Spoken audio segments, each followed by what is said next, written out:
உண்மையிலே வந்து இந்த படம் பார்க்குறப்போ நமக்கும் கொஞ்சம் புது அனுபவமாக தான் இருந்தது. ஒரு மலையாள படம் மாதிரி ஒரு கிரைம் இன்வெஸ்டிகேஷன் த்ரில்லராக கொடுத்துருக்காங்க. குற்றம் புதிது. மிகப்பெரிய பலமே வந்து பார்த்திங்கன்னா இந்த கிளைமேக்ஸ் தான்.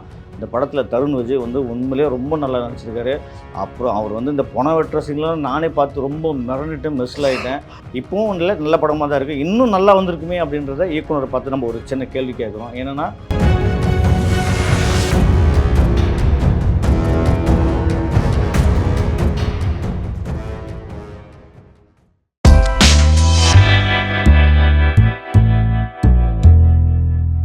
உண்மையிலே வந்து இந்த படம் பார்க்குறப்போ நமக்கும் கொஞ்சம் புது அனுபவமாக தான் இருந்தது. ஒரு டிஃப்ரெண்ட் மூவி பார்த்த ஒரு ஃபீல் இருந்தது.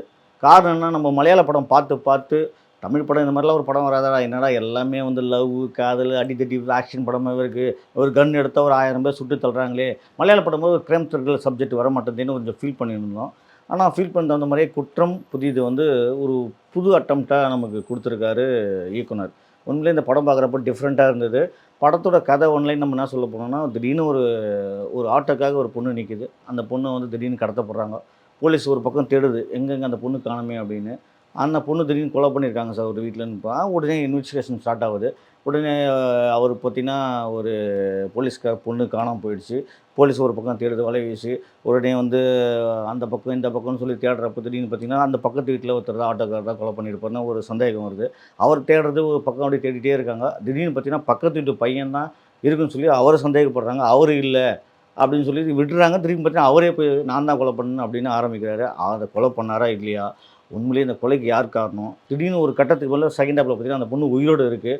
அந்த பொண்ணு உயிரோடு வர யார் காரணம், எப்படி இந்த பொண்ணுக்கும் இந்த பையனுக்கும் சம்மந்தம் இருக்குது அப்படின்றது சூப்பராக ஒரு மலையாள படம் மாதிரி ஒரு கிரைம் இன்வெஸ்டிகேஷன் த்ரில்லராக கொடுத்துருக்காங்க. குற்றம் புதிது. நம்ம படம் பார்க்குறப்ப வந்து ஒரு இன்ட்ரெஸ்ட்டாக படம் பார்த்தோம். ஃபஸ்ட் ஹாப்பு என்ன ஏதுன்னு தேடுறப்போ செகண்ட் ஹாப்பில் அதுக்கு தகுந்த மாதிரி பயங்கரமான ஒரு மலையாள படத்தில் வர ட்விஸ்ட்டு மாதிரி ஒவ்வொரு சீனுமே வந்து நகர்த்தி கொண்டு போகிறது. கிளைமேக்ஸ்லாம் யோசிக்க முடியாமல் ஒரு கிளைமேக்ஸாக இருந்தது. அந்த படத்துக்கு மிகப்பெரிய பலமே வந்து பார்த்திங்கன்னா இந்த கிளைமேக்ஸ் தான். உண்மையிலே வந்து நம்ம ஃபஸ்ட் ஹாப்பில் யாரா கொலை பண்ணது, இன்னும் எதிரா திருப்பி இவன் தான் கொலை ஒத்துக்கிறான், திருப்பி இவன் கொலை பண்ணலையே, அவன் நல்லவனா கெட்டவனா, திடீர்னு இவனெல்லாம் ஒரு மாதிரியாக பேசுகிறான் அப்படின்னு நமக்கு தோணுனாலும் செகண்ட் ஹாப்பில் அதுக்கு எல்லாத்துக்குமே வந்து இயக்குனர் சூப்பரான ஒரு முடிச்சு கொடுத்துருக்காரு. படம் பார்க்குறப்போ எனக்கு ரொம்ப ரொம்ப நல்லா இருந்தது. கேமரா ஒர்க்கு சூப்பராக இருந்தது. மியூசிக் ரொம்ப நல்லா இருந்தது. இந்த படத்தில் தருண் விஜய் வந்து உண்மையிலேயே ரொம்ப நல்லா நடிச்சிருக்காரு. அப்புறம் அவர் வந்து இந்த பொண வெட்டுற சீன்லாம் நானே பார்த்து ரொம்ப மிரண்டுட்டு மிஸ்ல ஆகிட்டேன். என்னையா ஃபஸ்ட்டு படமே இந்த மாதிரி வெட்ட விட்டுட்டீங்களே அவர் அப்படிலாம் தோணுச்சு.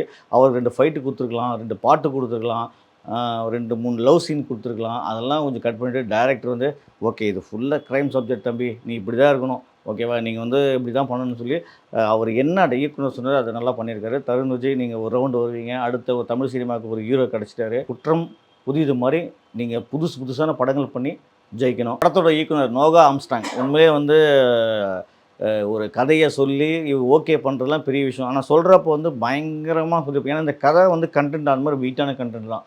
ஆனால் இந்த இயக்குனர் நோகா ஆம்ஸ்ட்ராங் மட்டும் சில விஷயங்களை கொஞ்சம் கரெக்ட் பண்ணியிருந்தாருன்னா இந்த படம் சூப்பர் டூப்பர் இன்றைக்கி நம்பர் 1 கிரைம் த்ரில்லர் படமாக வந்து வர வேண்டியது.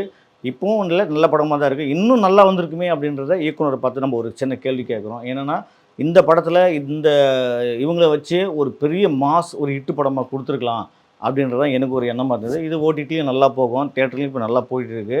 நீங்களும் இந்த வாரம் நான் ஒரு 9 படம் ரிலீஸ் ஆகிருக்கு, கடுக்கா பார்க்கலாம். அது வந்து ஒரு ஃபேமிலி சப்ஜெக்ட். ஆனால் அதே லவ் சப்ஜெக்ட், ஃபேமிலி சப்ஜெக்ட். ஆனால் இந்த படம் ஒரு கிரைம் சப்ஜெக்ட்.